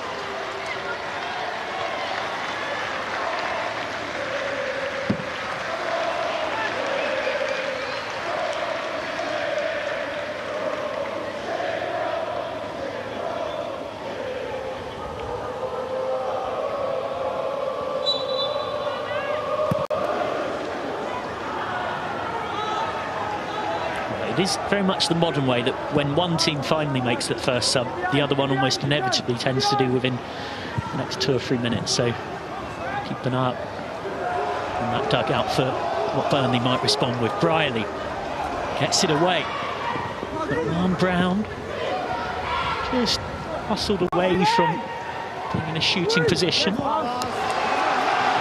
Corner Burnley, conceded by Kelly Quinn. If you're Blackburn, you don't want to give Burnley any hope. Giving away corners, you never know what will happen. Well, I know you can see it on your monitors, but whether you're watching on your phone or your telly at home, I don't think that tells you quite how much it is raining here. Luckily, the pitch is in exemplary condition to be able to take it, but still inevitably is a factor. Here comes the corner. Nobody waiting at the far post for Burnley after it was over the head of Puani. It's the kind of rain that, in an older era with a pitch not in quite as good a condition, if we had this in the first half, you might be thinking, are we going to complete this match? Are we going to complete it, or is it just going to be a really good game of slide tackles, mistimed tackles? I was going to say stuck in the mud. Yes. Comes off the back of sent forward by Stanley, headed by DeCandia. It's nodded on, and once again Connor Edwards comes out, this time in more convincing fashion than not too long ago. Rouhani in there. Does get there first, but a bit of physicality from Dunn. Well, you often talk about heavy rain in these kind of games, turning it into more of a physical game and slightly less of a technical game, but it's been that physical. I'm not quite sure that's possible. I'm not quite sure how this game physically goes to another level. It's been a good game for that physicality. Again, it's a derby, so you're kind of expecting that. Just takes a moment to Candia and goes back to Holt. Does make defensive mistakes in all probability more likely than it otherwise would these conditions, and there's also a sense of nervousness for both sets of players. We're not a million years away from possible extra time. Defenders knowing that one mistake could cost their team this FA Youth Cup journey. Both teams winning 3 games to get into this quarter-final. De Candia. What a ball that is from Michael De Candia. That set Rovers going forward.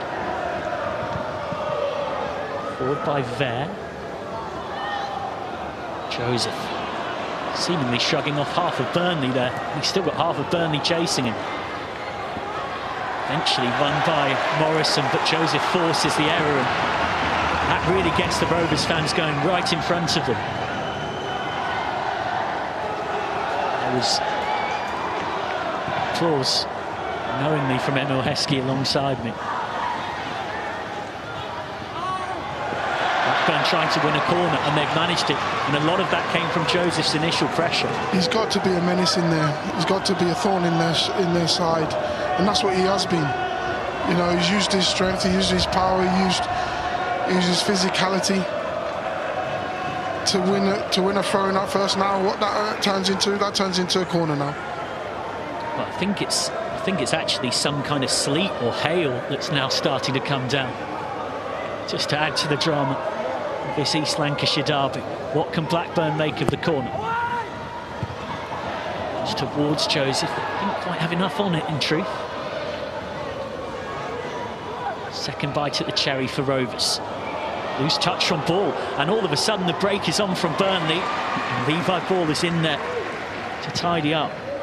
Local Blackburn lad, his heart would have been in his mouth there from that initial moment that might have handed the Clarets a chance to break. The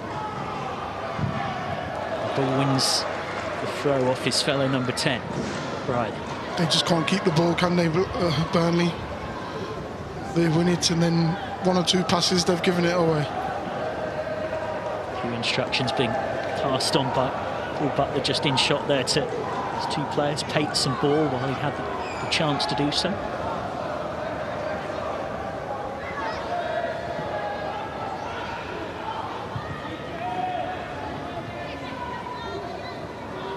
Bradley nods it on, but only straight to Pitt. Ball forward for Joseph. He needs support. Joseph's ball in, still not away. That will drift out off the boot of the substitute, Sargent.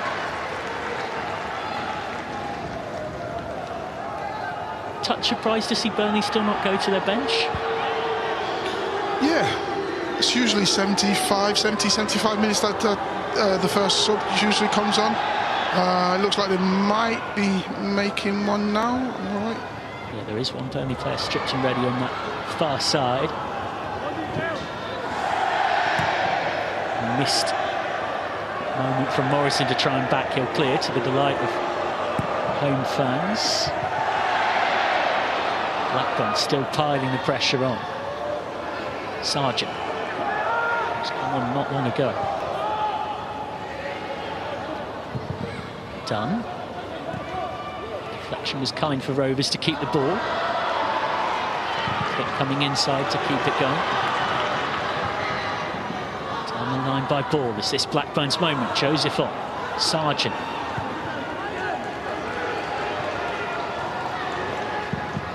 Finally, the cross does come in. And away by King.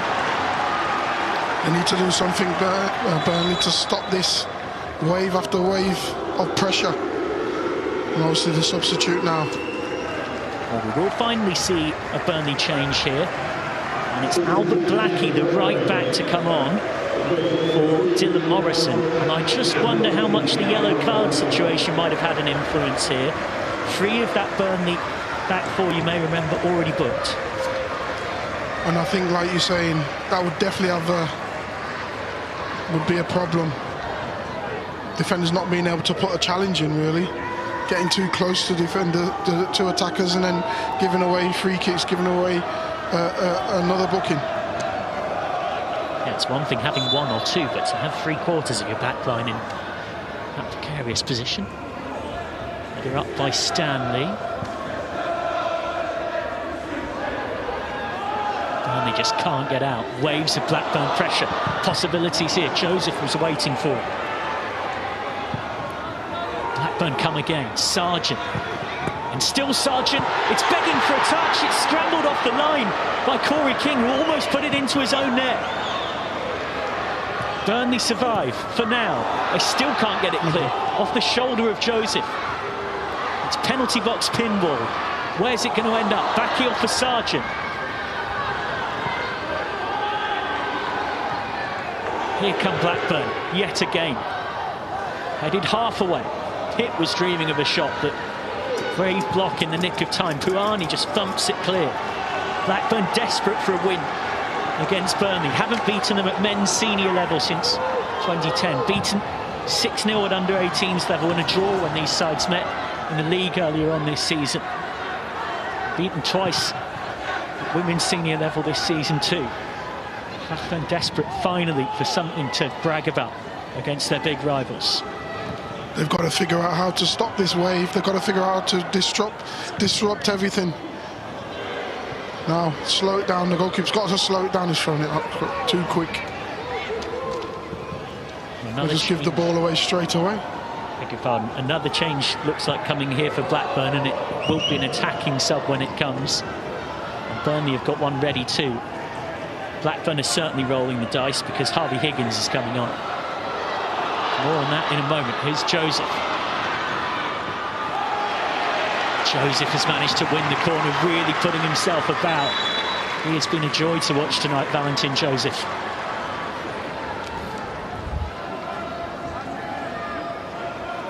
Here's the clearance off the line. Great defending in the end. Almost putting it into his own net. Yeah, that happens sometimes, you know, when the ball's just flashed across, and this is why I say put the ball in the box, because you never know what was going to happen, whether it comes off a defender or a forward, as long as it goes in. And good defending in the end. Harvey Higgins is on to try and help Blackburn find a winner. Talented young striker. What can Blackburn make of the corner? It's not a good corner in truth. Doesn't beat the first defender of Troy Savage. Ball forward again, bit of not ideal seeming lack of communication between that Burnley defence and the keeper Edwards in terms of who's coming or going or who's dealing with what. But Burnley managed, well, just as I say, they managed to play through the lines nicely. Miss-hit pass picked up by Ball. Certainly Blackburn having the better of this last 10 minutes. Free kick and a chance to relieve the pressure for Burnley, but head injury for Troy Savage, so we'll take a moment to pause. And that moment might be good for them. Take a bit of time.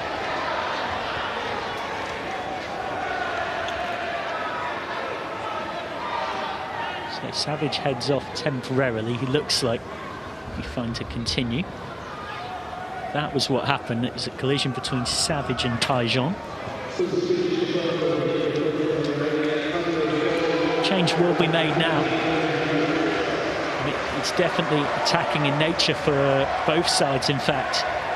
Fabio So, the goal scorer, comes off. He could be pretty pleased with his night. Arguably Burnley's best player in the first half, but it's by no means a defensive move. James Lewis comes on, a central attacking midfielder by trade, and he plays in the under-16 age group, so he's playing two age groups up to be here, which shows you the esteem in which he's held. It'll be very fast-paced for him coming into this derby as well, won't it? Yeah. Like walking into a busy children's birthday party. There's hustle and bustle. It's all going on. The kids have had all of the numbers. It's all happening here. Plus with this weather as well. Yeah. Balls zipping around. So both sides have made 2 changes now. Both have got 3 left up their sleeve to use. And we are just 4 minutes or so plus stoppages from extra time. Blackburn pinch the throw.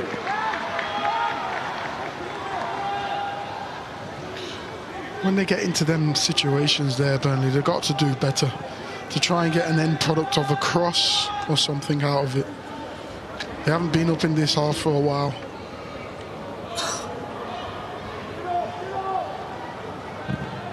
Joseph fighting for it.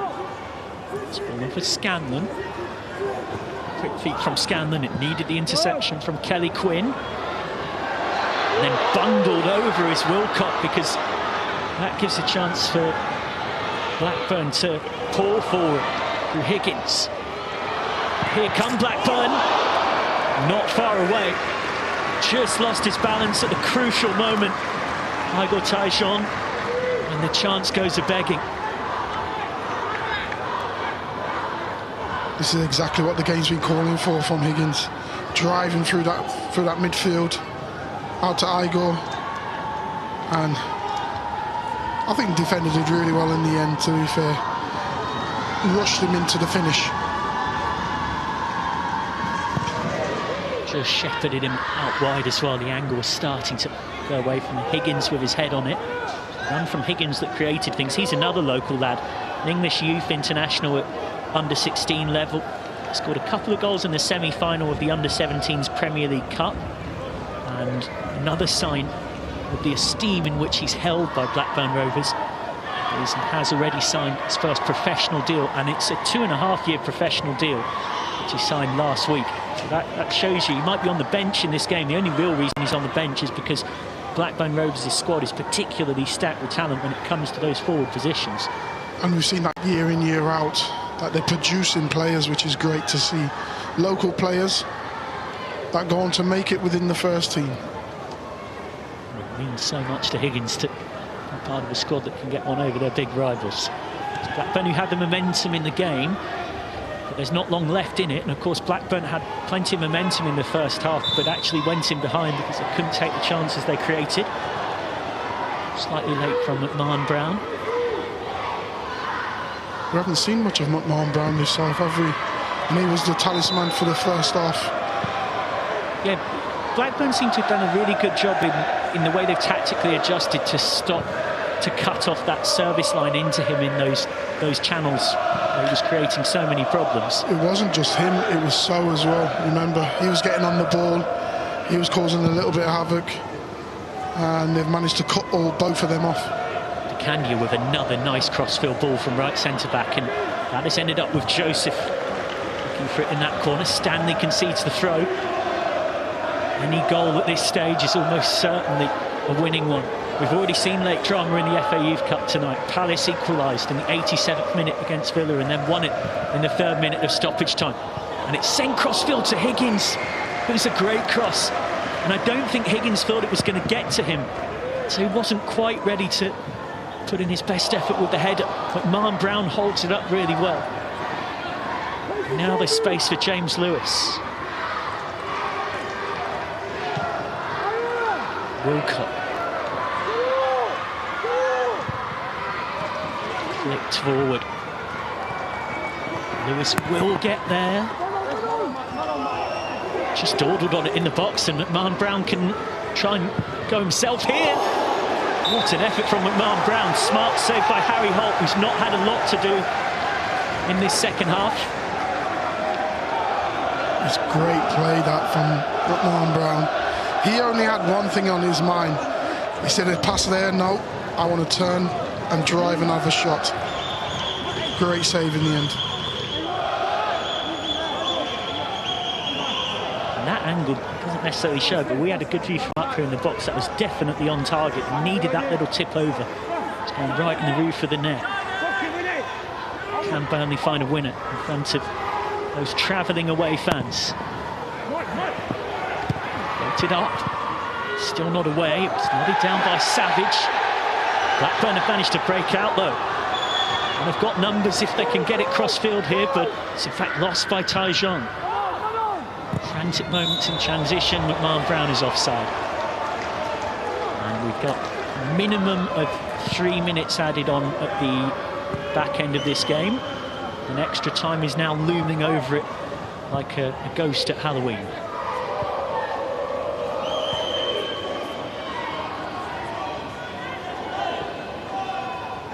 This is where concentration has to be at its highest. No one wants to make a mistake, as we saw in the game, Crystal Palace game, scoring in 87th and 93rd minute. Already more than halfway through that minimum 3 minutes added on. Interception by Savage.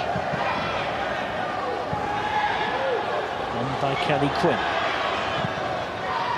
Blackburn have looked the more likely to find the next goal in this game, but for long periods of the first half they looked the more likely, but it was Fabio So and Burnley who, with one nice counter-attack, got it. Simple bit of catching practice for Edwards.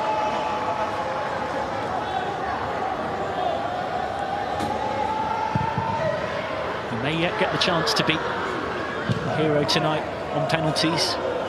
As you would expect, preparing for a major cup quarter-final. Both these teams have been practicing penalties right through the season, but they do a little bit more of it before a game like this. They've got some level of plans in place as to who your likely five will be, and the keepers have their bits of work with the analysts on where players are most likely to go. I'll tell you this though, all that goes out the window when the nerves hit. You forget where you're supposed to put it. And the other interesting thing at this level, compared to a lot of other more senior levels, is that I know from speaking to a couple of analysts on the circuit, it's actually extremely difficult to get much, if any, data, even if you have an inkling as to who might take penalties for the opposition. Actually, if you're working off a tiny, if sometimes no sample size at all, so you almost go back to a bygone era now where it's not quite so numbers-led, and it's actually really about completely reading the penalty taker that's in front of you. But we've got to wait until we get to that. McMahon Brown is offside again. Extra time surely coming any moment.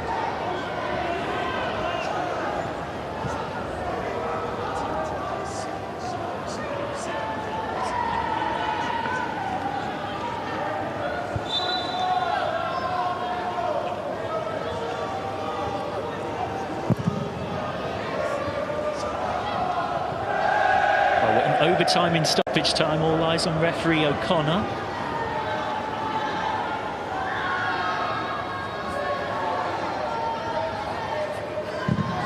Too much on it for McMahon Brown. Joseph, who's really come into the game in the second half, has managed to hold it up nicely. Is this Blackburn's moment against their big rivals? It's Sargent across, and it's an own goal! Blackburn Rovers in the East Lancashire derby have surely snatched it with pretty much the last kick of the game.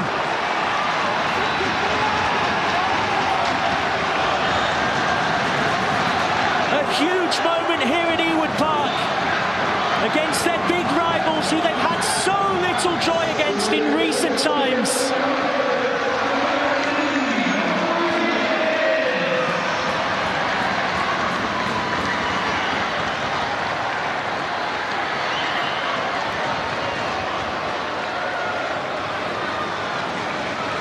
This is a great run, driving. And you've got to take a chance, haven't you? We've spoke about this before. Driving with the ball into the box, the defenders can't touch it because a lot of them are on the yellow card. And then just, yeah, he'll be disappointed with this, but there's not much he can do. He's got to have a go, he's got to try and defend it. The other thing that makes it even more difficult for Joseph Wilcott is that angle showed it. There was a touch on it from Corey King. Yeah. And so that meant he couldn't really set himself in any way. And he obviously couldn't leave it. And we just spoke about it. No one wants to make a mistake. And then I think you almost can't really call it a mistake from Wilcock, because there's nothing he can do. No. All the credit goes to the substitute, Jayden Sargent. Referee O'Connor is having a word with the Blackburn dugout about something that has happened during the celebrations there, just delaying the restart.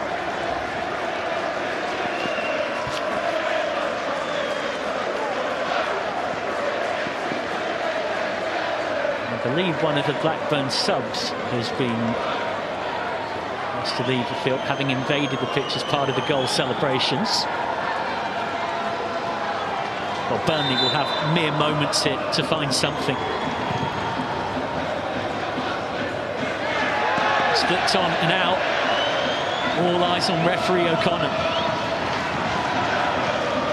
They've only won this competition once, in 1959, Blackburn. They're seconds away from a massive step towards a first semi-final since 2012, when they were runners-up.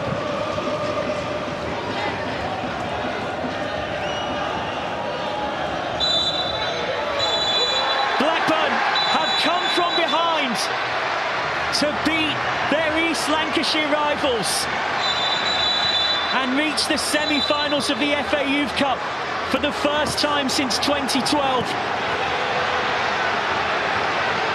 There's post-match scuffles, which is not what we want to see. But on the field, it is Rovers who are triumphant. And it's Jayden Sargent's run which led to an own goal from Joseph Wilcox in the final moments of this one. That is the reason Rovers go through. The home players were quick to let the away fans know about it. And the resulting scenes are messy and unpleasant. What is for sure, though, is when it comes to the on-field action, Blackburn Rovers are 2 wins away from getting their second FA Cup youth title in their history, having had their hands on the trophy just once, back in 1959. History in the making for Rovers, and in both legs, plenty of drama. Palace win it late against Villa, and in El Lan Clasico, it is Rovers who take it late against Burnley. not nice scenes at the end. But I think overall, if we look at the whole full 90 minutes, Blackburn probably deserved it to pick them. But it's just a one way to go, isn't it? I think Wilcock will be unlucky. There's nothing really he could do with that. He's got to go for it. And unfortunately, ended up in the back of the net. Yeah, that late goal for Rovers doing the job. You would say that there'd been a head of steam building up, a real sense of momentum in that last quarter of the game in favour of the home side. But just when it seemed like we were destined for extra time, it was Blackburn Rovers who finally, having lost in recent times at men's senior level, it's under-18s level, women's senior level as well, got something to celebrate in this great and storied rivalry that goes all the way back to 1884. Fabio So's goal for Burnley is in vain, and it is Blackburn Rovers flying the flag for non-Premier League clubs, and it is quite an effort and a statement of intent from this group to be through to the semi-final as a non-Premier League team. It's not something you see too often. It's great to see, but again, we've got to remember that they have got a wonderful youth academy, and they're bringing players through. We've seen them time and time again bring players through and bring them into the first team. They've got Igor who plays. He's been on the bench a couple of times and started. So they bring players through, and they're a great academy. Blackburn Rovers seeing off Southampton by 2-1 in early December, an 8-1 win at Coventry in late January, and a 2-0 win at Swansea last month, and now a 2-1 win at home against their biggest rivals coming from behind. It's Blackburn who are into the semi-finals of the FA Youth Cup. Full-time score here: Blackburn Rovers 2, Burnley 1.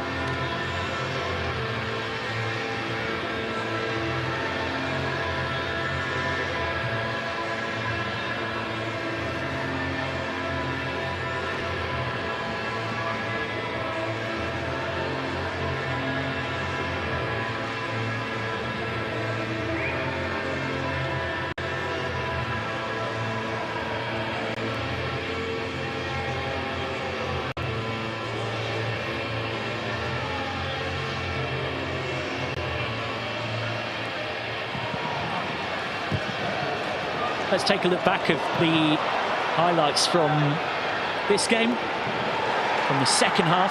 Blackburn needed a quick start and they got it, didn't they? Valentin Joseph with his 8th goal in the Youth Cup this season. And that was one of the things that you, as Burnley, you don't want. But as Blackburn, they came out of the blocks, especially in the first half and then at the beginning of the second half, but they took their chances that they got in the second half. Levi Bull's little dummy was integral in that move as well. Bull realised that he was better off leaving it for Joseph to run on through, and Joseph did the rest. He equals Peter Dobbing for the most goals scored in an FA Youth Cup campaign by a Blackburn player. That record set back in '57. And then Joseph had the ball in the net here, but this allowed for a foul on Connor Edwards. I think he was playing in my era. We probably got away with that, but not now. But he showed intent because he went and he was really aggressive in that second half. Yeah, he really put himself about, didn't he? Caused Burnley all sorts of headaches. There's plenty more drama to come after that. The rain started pouring down, which only added to it. Both sets of players having to deal with difficult conditions. That was a lovely cross from Pitt. And actually, Joseph, for a player of his high calibre, would have been really disappointed to miss the target there. Very disappointed with that. He watched it all the way onto his head and somehow hit it on the side of his head. But they're the sort of balls that forwards thrive off. We weren't done for drama though. There was a really horrible moment here for Corey King, who almost put into his own net. But managed to rest.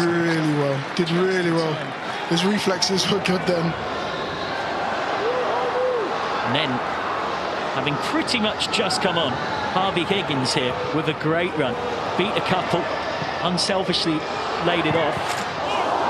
Slight fortune on the ricochet. And then ultimately Burnley not tested by the talented Igor Tajon, who just leant back a little bit, but we saw moments of brightness from him tonight that demonstrated why he's already played in the first team. Yeah, definitely.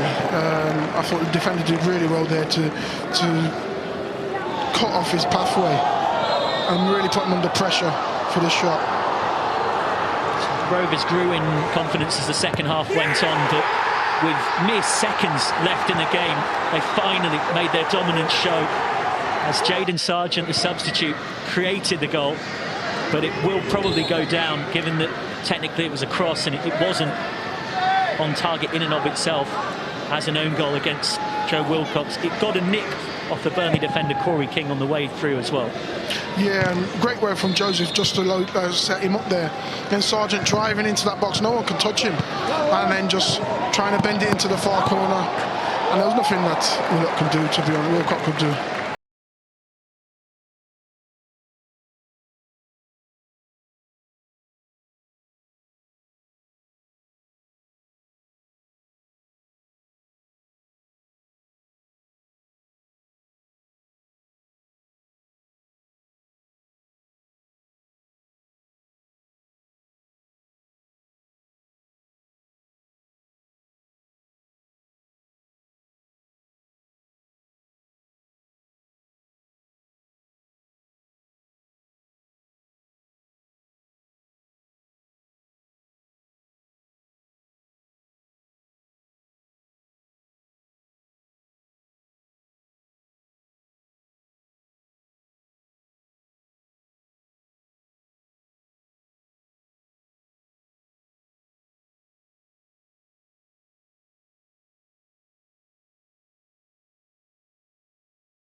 Headlock, Papa.